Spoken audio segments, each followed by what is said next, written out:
balik lagi nih sama kita.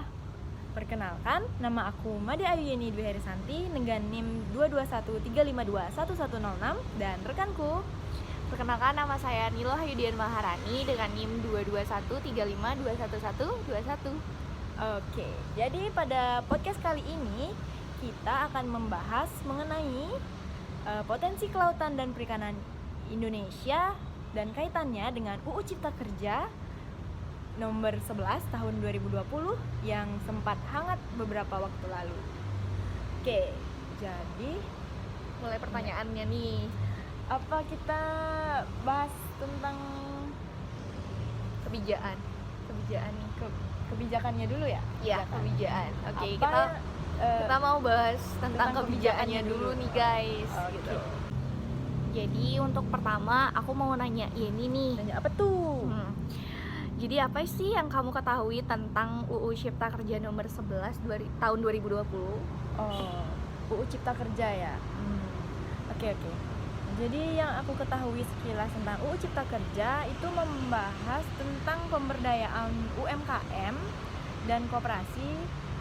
Ada juga yang membahas tentang sektor perikanan, yang di mana UU Cipta Kerja ini merupakan omnibus law yang mengatur perubahan peraturan dari beragam sektor dengan tujuan memperbaiki iklim investasi, kemudian mewujudkan kepastian hukum, memberikan kemudahan bagi masyarakat, terutama pelaku usaha dalam mendapatkan perizinan usaha.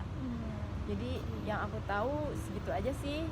Oke sih, aku udah dapat sih masukan dari kamu. Oke. Kamu ada nggak sih pertanyaan buat aku?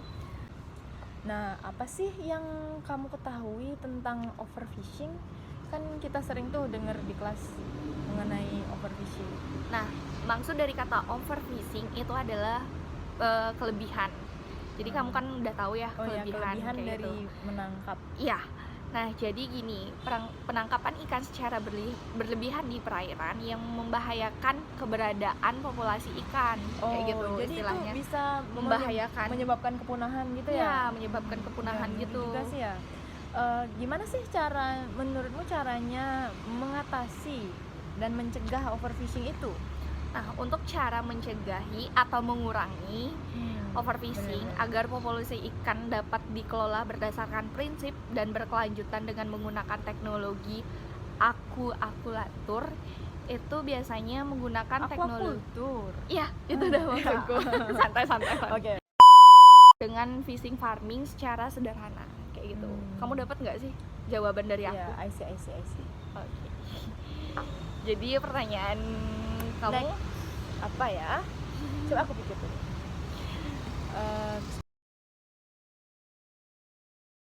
Nah, jadi kan aku tadi tuh udah ngasih jawaban ya buat kamu. Jadi sekarang aku yang ngasih pertanyaan. Bagaimana sih upaya generasi muda agar lebih tertarik ke sektor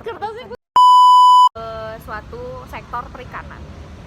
Biar generasi muda tertarik dari nelayan gitu maksudnya? Ya, kayak gitulah intinya. Kalau menurutku sendiri sih ya ngasih tambahan di kurikulum pendidikannya. Jadi kayak memberi pendidikan khusus tambahan pada kurikulum mengenai potensi kelautan yang dimiliki laut kita sendiri, biar generasi muda tuh pada paham dan menambah wawasan, rasa cinta, juga kesadaran tentang lautnya sendiri, potensi kelautan di Indonesia, yang kemudian bisa ngubah stigma masyarakat terhadap nelayan yang identik dengan kemiskinan gitu, Lin. Gitu. Jadi biar lebih tertariknya itu lebihan bagusan ke materi aja, apa isi agak ada prakteknya, apa lebih dari praktek, atau materi 20%, prakteknya 70% kayak gitu. Boleh sih kasih praktikum biar lebih tahu tentang laut, tapi kalau masalah praktikum kan wilayah Indonesia nggak semua dekat sama perairan gitu. Jadi ya disesuaikan aja sama bagaimana kondisi di lingkungannya gitu. Lebih lebih tertariknya pasti ke praktek sih ya daripada bener, materi, apalagi Iya. anak muda zaman sekarang. Iya kayak bener gitu. tuh, biar langsung on action gitu. Iya, jadi pas materi ada, prakteknya juga ada, kayak balance gitu jadinya. Iya, Oke. benar-benar. Apalagi Apa? nih, udah Apa ya? cukup nih. Aku rasa udah berapa menit sih kita? Udah. Jadi Segitu dulu ya ya, guys guys. dari kami. See you.